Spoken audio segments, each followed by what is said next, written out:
Three, two, one, go. Welcome back, everybody, to the Triad of the Fours podcast, a podcast from three Puerto Rican friends coming together to do deep dives into Star Wars and other nerd-related media. This is our first Visions Monday, and yes, it doesn't rhyme. It's okay.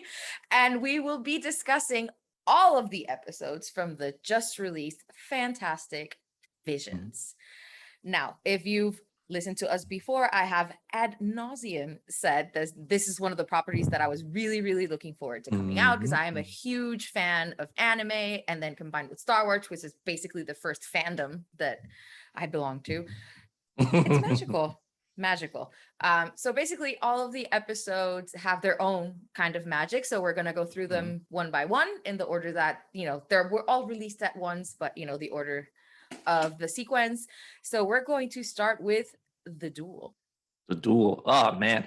Just as an aside before we get into the Duel proper, I was the opposite of Nani in this sense because I'm not the biggest anime fan. So I was still excited for the show because I'm always excited for new Star Wars.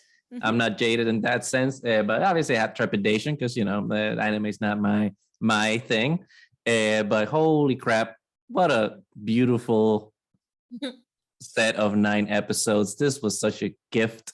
All the episodes were beautiful. I mean, it was such a home run, from the music to the stories. And at first I was like, oh, the episodes are so short, 15-20 minutes, but I think that made them work even better because they were so concise and achieved what they wanted to do in such a beautiful way that I love the series, home run. I'm really looking forward for them to do a season 2, maybe in a year or something. I don't want this to be ruined by, having a lot of episodes and following up on previous. No, I want it to be its own special thing that happens every once in a while. But I just needed to say it because I loved the Visions. And you were skeptical on this one. You were like, I'm not a fan of anime. It's not a big deal. Yeah, blah, blah, blah. We're super excited. And I think they fulfilled and exceeded all of my expectations. What do you think, Mo, as a fan of anime? Absolutely. I was really looking forward to it. And honestly, it's just, they're each a masterpiece on their own. Definitely. From the whole experience, it all feels like it's each episode is a little package of everything you might love about Star Wars, but seen through a completely different lens. Yes. And then they're all the elements you tend to recognize, but then it's at the same time it's oh wait, it's a completely new story. And it's just beautiful. All of them are just beautiful. There's so much mythology also in all of them. The symbolism on each episode. What I think, given their short time frame, whenever there was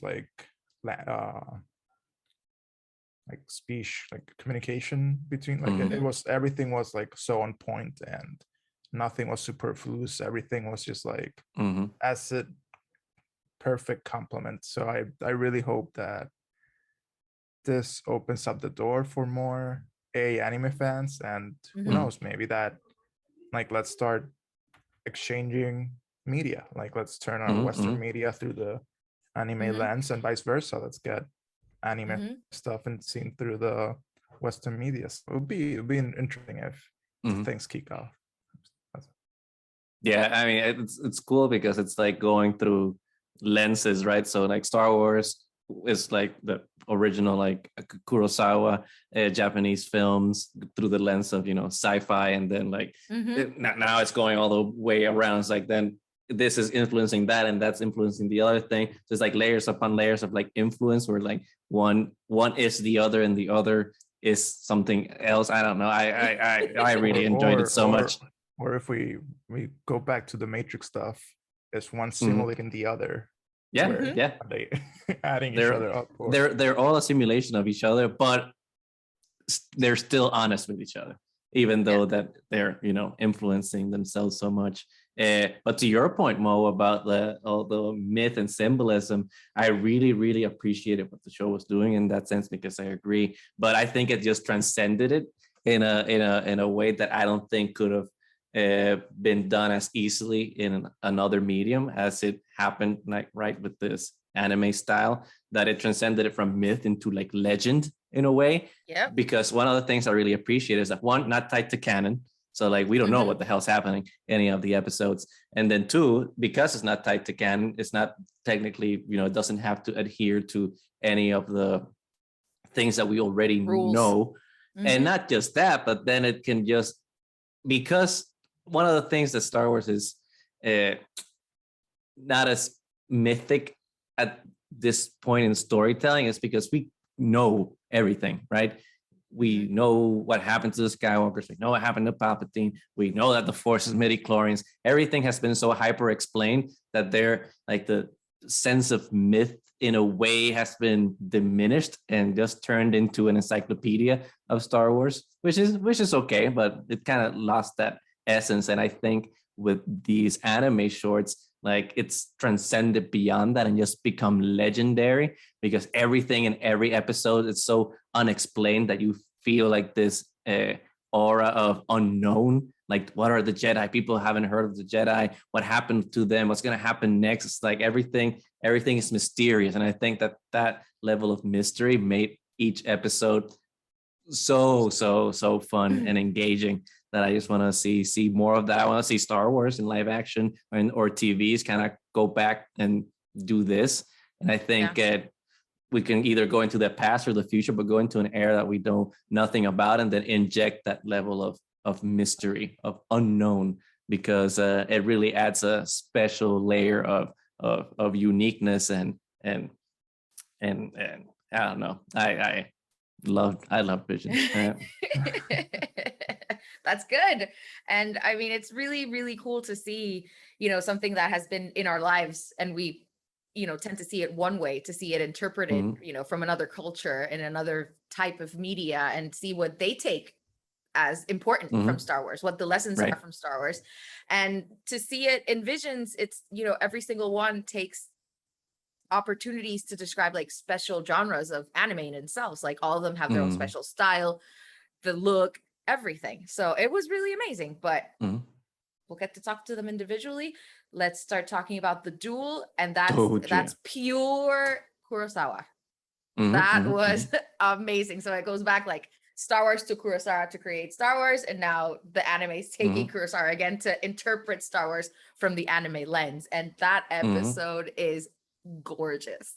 Yeah, the anime style is so good. Yeah, it's fresh, but it's old at the same time, and it's the same thing. It's like Star Wars has always, since A New Hope, has benefited from the lived-in world aesthetic. That like this is a world that already exists and it's already aged. But with these anime films, by placing it like in these samurai era Japanese stories, it makes it feel like even more ethereal in a way. So it's like the ancient, but it's still the future, because you got spaceships and stuff, but setting it like in a Yojimbo-esque, a Kurosawa seven samurai set village, but with Jedi and like remnants of stormtroopers and laser blasts. It's kind of spaceships it makes a mix that's just like chef's kiss.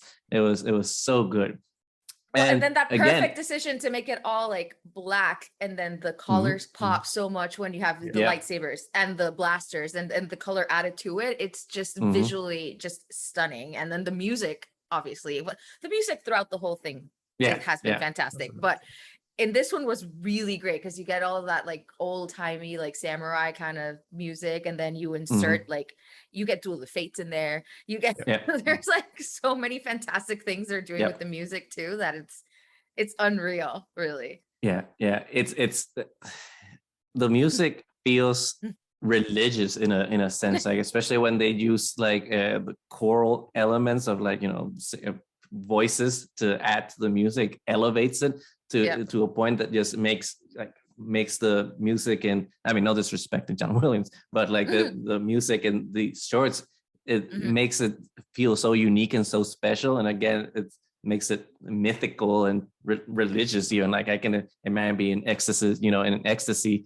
listening to these soundtracks, because it's just elevated. It transcends what some animation can achieve.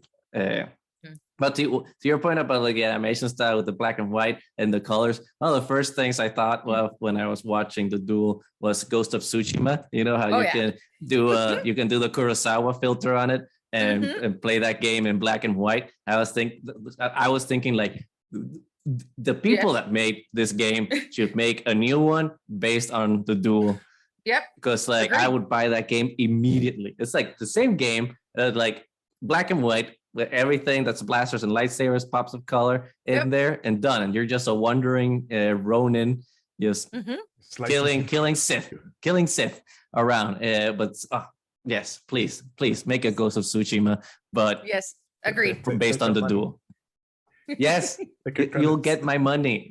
I'll buy the extended director's edition. I'll buy all the editions. But please give us this game. It would be amazing. Yes. But anyway, so the art style was something I wasn't expecting for it to be so, it has that grainy look to it, but it's really refined at the same time. There was something very, very magical about it. But I think we should get into like the story. What do you guys think? I get it. Yeah, well, go back. No, it's almost like I compare it to like it's very ethereal. It's like a dream. The whole the whole scene. It's almost like I can imagine this is that little kid, the leader grown up, being an old person and retelling the story now, and this is how it's reimagined. Like what they remember is like those. The blasters, the red saber, those are the things that will stay in your mind. Everything else is just like background in a way. And that's how it felt. You start with this like wanderless Ronin just getting to the village and just minding their own business, drinking some tea, like talking. I love like how right off the bat they have the robots.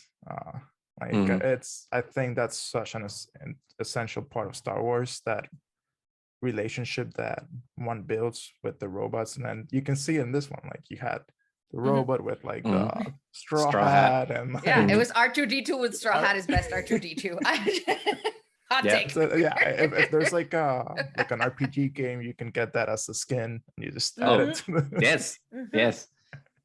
That was the best R2D2. I mean, the best astromech, because not only could he fly like R2 can, but he has the Mandalorian's whistling birds, and he can take out an entire platoon of whatever command ex-stormtroopers, like without even batting an eye. So, and looking stylish with his straw hat.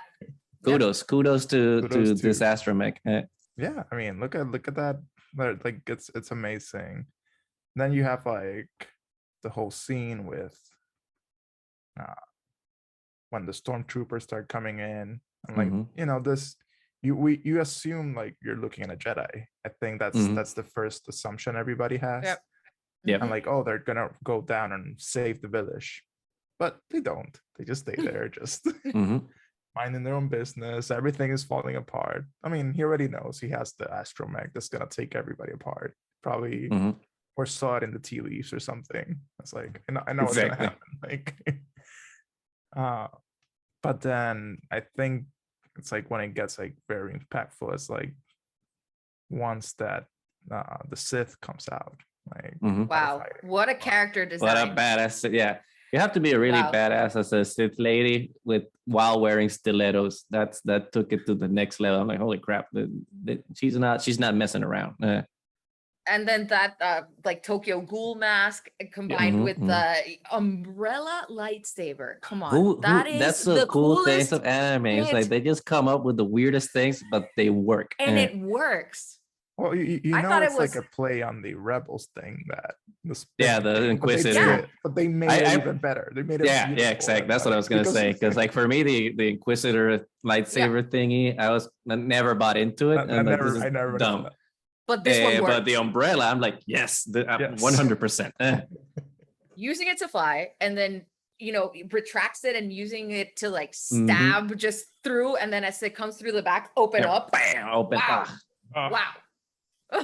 It's amazing. Like, and I love like, oh, like, is this you like showing me mercy? I'm like, you can surrender, like, but I'm not gonna show you any mercy. You're still gonna die. It doesn't matter. Like, Yep. Yep. And then when she faces off with the Ronin, and you have that glorious, glorious scene when the Ronin stops Yes, the lightsaber does with a Kylo Ren. with the and then saber. she freaks out like, I'm gonna destroy a Jedi. I haven't fought a Jedi in forever. And then again, glorious, glorious when pulls it out full like it's a katana and it's red. Yep. Red. I did not expect Unfortunately, that to happen. I am no Jedi. Who told you I was a Jedi? Wow. Amazing. Gorgeous. Yeah. And I don't know if y'all noticed, like right before that battle, there's like a poster on the back. of the Star Wars movie. And it's like I think it's the New Hope. Yep. Yeah, yep. like poster, just like it's like meta within meta. Yeah, it's like so like involved in it. It's a beautiful like. Yeah, that scene was just pulls the red saber out. It's like, yes, like it's glorious. And the sound editing in this episode was so good, because I don't know, when I was watching it at my apartment, I have obviously speakers on maximum. Well, not maximum. I have neighbors, but high, right, to enjoy it. But like the vibrations and the sound effects of the lightsaber igniting and everything, I'm like, ooh, this is just like whoever did the sound mixing for Visions. Good job. You deserve a raise when you get performance reviews come December, because you did a magnificent job, sir or madam. Good job. It's out of this world, really. It was incredible, and it adds so much to the tension and everything. And then that other moment when the cowl comes off and her glorious hair, just like oh, everything just so good. It's so good. And then the shot right of like the camera just looking at the sky while the cape just flows in the wind. Like, art. There's just beautiful movement to it. I mean, the Ronin makes his own wind, and it's fantastic. Right. It looks very, I don't know. It's like they're a part of nature almost. Like they flow with everything just incredibly well. And then obviously now they continue to fight, and we have these amazing homages to other films, because then we have the fight when they are on the log on the water, and it looks very much like Sith. And it's a homage, right, to like Obi-Wan and Anakin on the lava. Verse, it's like them like in the water. I'm like, it's like, and you get hints of like Duel of Fates coming out. That soundtrack, you get it, like you're like, ooh, like so good. And then it's like the opposite, because now it's water instead of lava. And in my opinion, done even better, because one of the things that really bugs me about that fight in Revenge of the Sith is that they stop focusing on those two main characters and just like they start jumping through towers and tables and swinging. It becomes a caricature of itself. And then in this time they kept like the essence of what's important of that fight, and then kept it just between the two protagonists, and it's fantastic. That's when he rips off the mask like for the first time, and you see it flying away and all of that. And then when it goes towards when she's facing that waterfall, it's very Phantom Menace. It's the screen between, it's even the same sound effect when she hits when she hits the water. It's so good. It's amazing. And then in the desperation to get through, doesn't notice the trap at all. So good. Falls for, oh my god, so good. Getting goosebumps just thinking about it. It's interesting that how it was framed. Ronin using like a temple and using like the image of a deity or whatever that was to lure her into like her own trap, and then praying afterwards after he did his kill. Who knows if it was like praying for her soul or praying to give thanks for his new his new kill on his ledger. But I thought it was a very nice scene, because then you have like the serene water pouring around him in the temple, while corpses laying there. It's very serene amongst the violence. Such a great imagery, and the lightsabers are still on, so you still get that red glow within the black and white. So good. Chef's kiss, man. Good job. Yeah, it's just it's so magnificently done. That's it's just beautiful. Like it all flows, like kind of like Nani said, like, and even like what an appropriate ending. Like after that fight, just take a moment of silence. Like it it can allude to so many things, like you said, or even respect, or like some honor, like warrior's code, or like you. And then the reveal at the end that we already know that the Ronin's not a Jedi. So that and by what it seems, it's almost like they probably were part of the Sith at some point. So like they probably understand, like by killing them, it's almost like killing a part. Like there's a suffering also involved. Like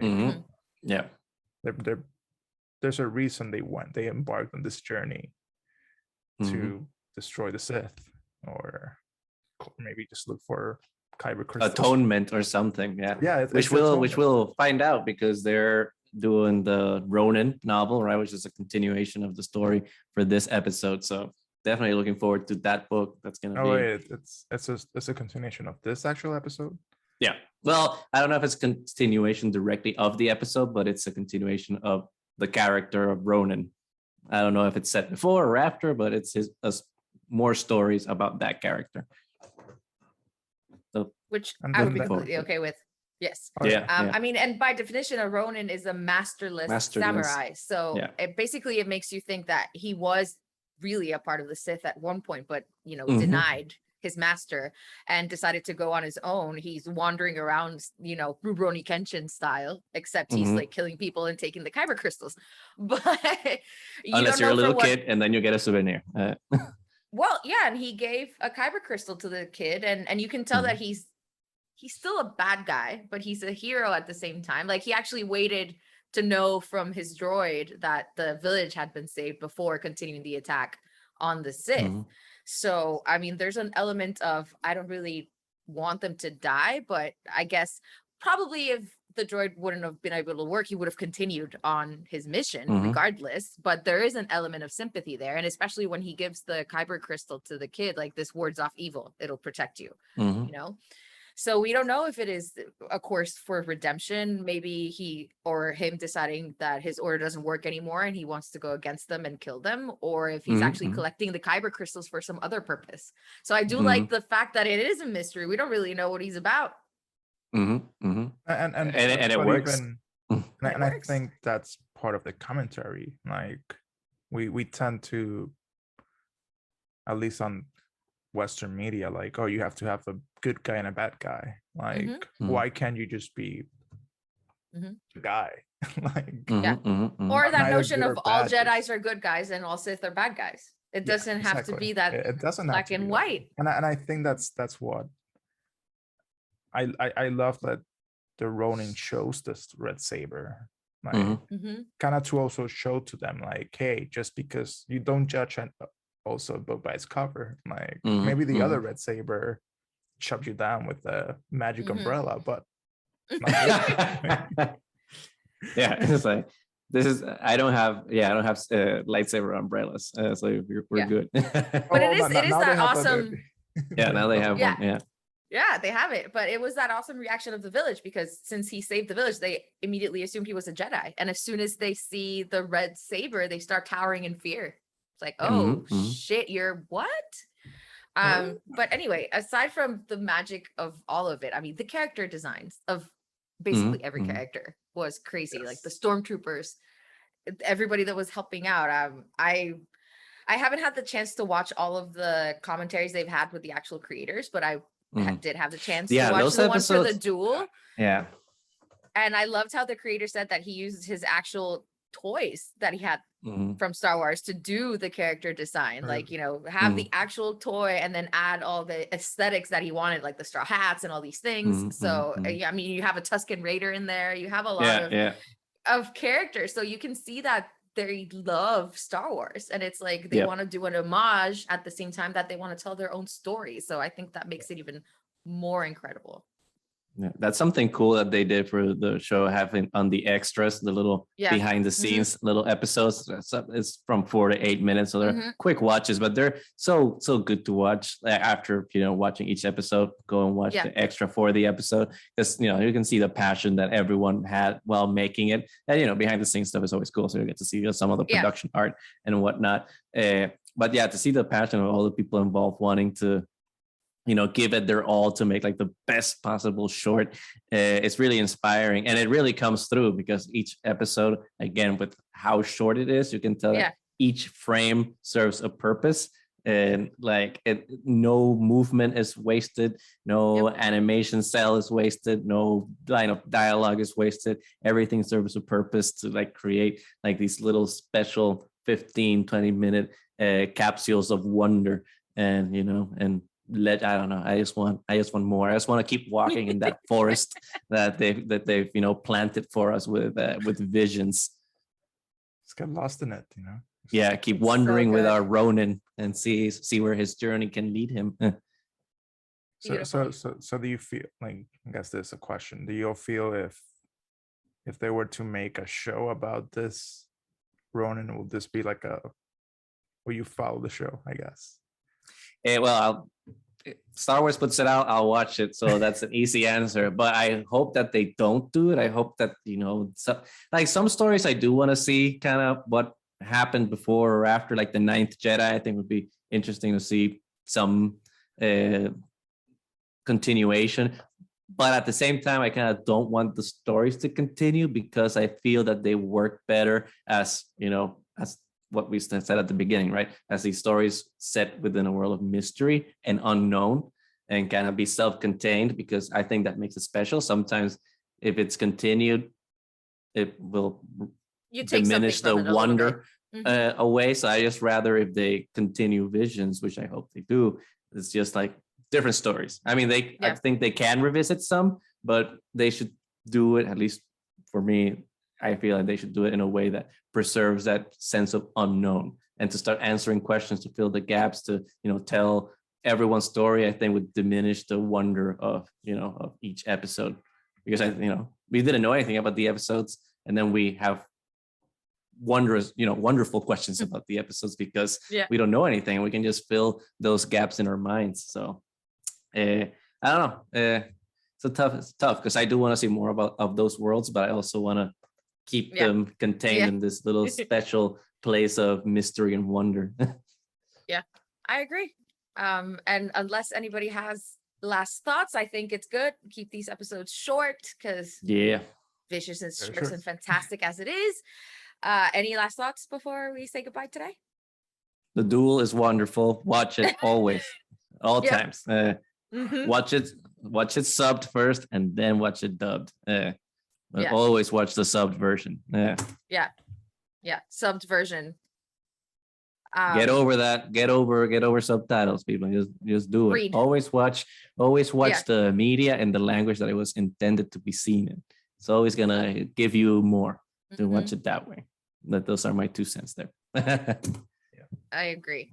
I love watching anime subbed. So yes. Okay, so I think that's it for us today. Visions is amazing, so we're going to be dedicating an episode every Monday to each of its 9 episodes. So the Duel was a home run, especially considering it was the first one out of the gate, and you were like, wow, oh my god. And there are a lot of other amazing episodes. All of them are amazing in their own way. So until next week, we are Triad of the Force. You can find us wherever podcasts can be found. You can find us on Twitter, on YouTube. Just search for Triad of the Force. We have red lightsabers. And until next time, may the Force be with you. Be with you.